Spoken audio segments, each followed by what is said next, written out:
بنگلہ دیش کے جو عوام ہیں انہوں نے حسینہ واجد کے خلاف بغاوت کی.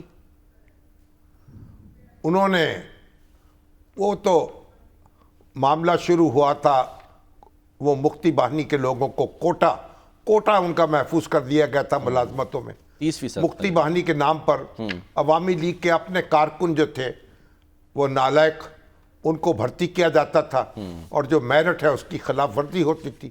جو نوجوان ہیں، جو تعلیم یافتہ نوجوان ہیں بنگلہ دیش کے، وہ بے روزگار رہ جاتے تھے.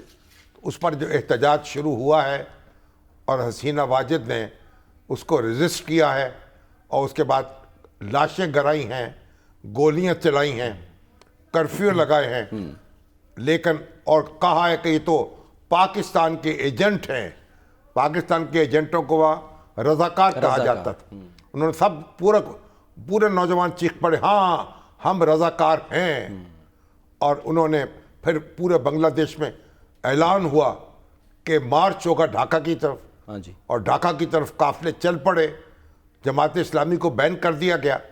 حالانکہ جماعت اسلامی جو ہے وہ بھی جدوجہد میں شریک ہے، لیکن اس میں پوری اپوزیشن ہے اور پوری عوامی ایک انقلاب ہے جو آیا ہے. اور حسینہ واجد کو بھاگنا پڑا ملک چھوڑ کر. ایک اطلاع تو یہ ہے کہ وہ بھارت گئی ہیں اگرتلہ، اور دوسری اطلاع یہ ہے کہ وہ برطانیہ گئی ہیں. ایک اور اطلاع ان بھی کی ہے سر بہن جو ہیں ریحانہ شیخ، جی. وہ بھی ان کے ساتھ ہیں. اور ریحانہ شیخ جو ہیں کیونکہ برطانیہ کی اس وقت شہری ہیں، صحیح. تو ایک اطلاع یہ ہے کہ وہاں گئی ہیں. ابھی کنفرم نہیں ہوا کہ وہ کس ملک میں پہنچی ہیں اور کیا ان پر گزری ہے. لیکن بہرحال بنگلہ دیش جو فوج ہے اس نے ایک لحاظ سے بالفعل اختیار سنبھال لیا ہے. جو اس کے کمانڈر ان چیف ہیں جنرل وقار الزمان، انہوں نے یہ اعلان کیا ہے کہ ہم ایک عبوری حکومت قائم کریں گے. اس کے لیے سیاسی جماعتوں سے انہوں نے مشاورت شروع کر دی ہے. جو صدر ہیں اس وقت بنگلہ دیش کے، ان سے بھی ملاقات کی ہے. اور یہ وقار الزمان جو ہیں یہ حسینہ واجد کے رشتہ دار ہیں. ان کی کزن ہے، ان کے داماد ہیں. اچھا. لیکن آپ کو معلوم ہے کہ جب زمین تنگ ہوتی ہے اور جب آسمان ٹوٹ پڑتا ہے تو پھر یہ رشتہ داری کسی کام نہیں آتی.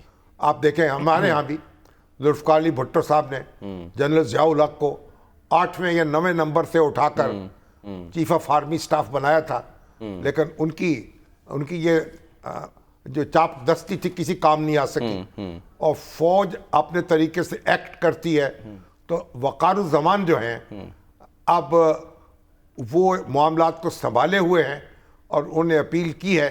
آپ دیکھتے ہیں کہ آگے معاملات کس طرح بڑھتے ہیں. ٹھیک سر، مشاہد حسین سید صاحب سینیٹر ہمارے ساتھ موجود ہیں، ان سے بھی ہم جو ہے وہ بات کر سکتے ہیں. اب اس میں دیکھیں ایک بات، جی سر، ایک بات یہ ہے کہ حسینہ واجد جو ہے نا، ہم تو یہاں بڑی بحث کرتے ہیں نا.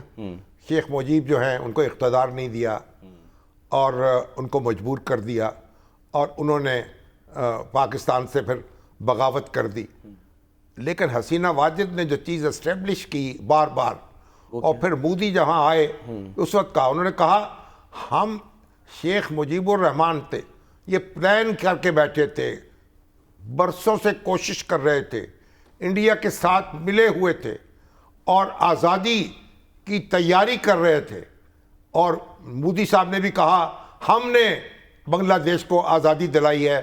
ایک بات انہوں نے اپنے لوگوں کے سامنے اسٹیبلش کر دی کہ بنگلہ دیش میں شیخ مجیب الرحمان جو تھے وہ بھارت کے ساتھ مل کے علیحدہ کرنا چاہتے تھے پاکستان سے. اچھا. اپنا ملک الگ بنانا چاہتے تھے. اور گویا جب آپ علیحدگی تحریک چلا رہے تھے تو پھر اگر آپ کے خلاف فوجی کارروائی ہوتی ہے تو پھر آپ اس پر احتجاج تو نہیں کر سکتے یا فریاد تو نہیں کر سکتے. تو یہ حسینہ واجد نے یہ نقطہ جو ہے یہ تو بخوبی اپنے لوگوں کو سمجھا دیا.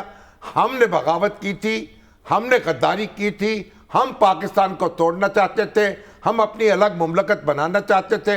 اور یہ بس اس کے بعد یعنی ایک پورا جو تھاٹ پروسیس ہے اور تاریخ کی انٹرپریٹیشن ہے اس میں ایک بڑی بنیادی بات ہے جو ہم سب کے سمجھنے کی ہے